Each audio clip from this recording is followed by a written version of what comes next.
I have heard it said that some individuals would not serve the God of the Bible due to his harsh judgments depicted and carried out in Scripture. I want to refute such claims and explore the attributes of God, the inference of humanity's viewpoints, and the true heartbeat of the benevolent Creator. Hopefully, through reading or listening and carefully self-examining ourselves, we can better understand God's purposes and goals for each of us.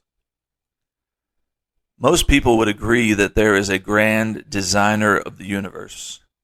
The opposing majority would argue that there is no such being, and all things have come to be through chance and time. Another subgroup partially accepts that there may be a God out there, but they would not serve a ruthless murderer who commits violent acts at a whim. This group has heard the stories of slaughter and violence. Maybe they have read of the occupation of Israel by Joshua and his armies of wilderness dwellers. The Bible is meant to be studied. The Scriptures were translated from other languages and encapsulated ancient customs. When we take bits of passages and meanings, we can narrate a story of our own choosing. This practice is dangerous when leaving out understanding or writing a personal manifesto. I do not doubt the acts of violence and loss of life occurred as reported. We should view their culture in context from an adolescent society without moral laws or understanding of civility. The negotiations were not quite as pleasant as they are today. God is sovereign and his law had consequences. As our rules today may carry sentences of broken, God tried to shape a nation to conform it to his will. His will fulfilled came with promises of blessing and future security. Our attitude plays a part here. We do not always want to be told how to live, regardless of the outcome. It is so hard for some to fully submit themselves to authority, notwithstanding a judge of biblical proportions. We must approach the word as given for our ultimate benefit, with an open mind. From the Garden of Eden, humankind has understood basic moral behavior, right from wrong.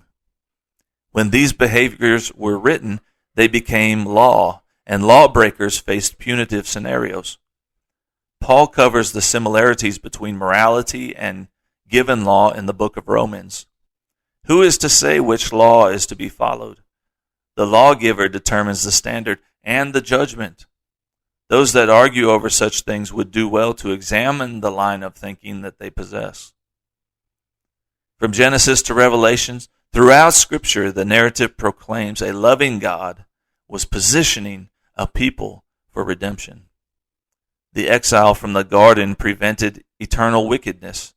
The moral high ground was established, and obedient followers were blessed. The law instructed on righteous living.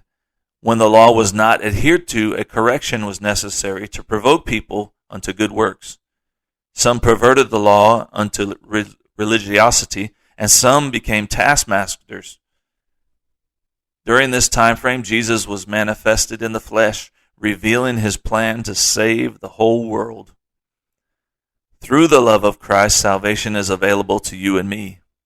Your opinion of how God should have done things does not change that. There is a judgment coming, even though we never like to be judged. But to those that see the purpose behind the history of the Bible, it is a day of rejoicing. In conclusion, many factors should be considered when relaying stories of the Bible. The overall positioning and purpose should be taken into account. The history and customs should be considered. The language and style of writing are factors. Something as simple as knowing the original text did not comprise of chapter and verse may affect how a passage is read in context. Attitudes checked and love revealed are the ingredients for a pliable heart.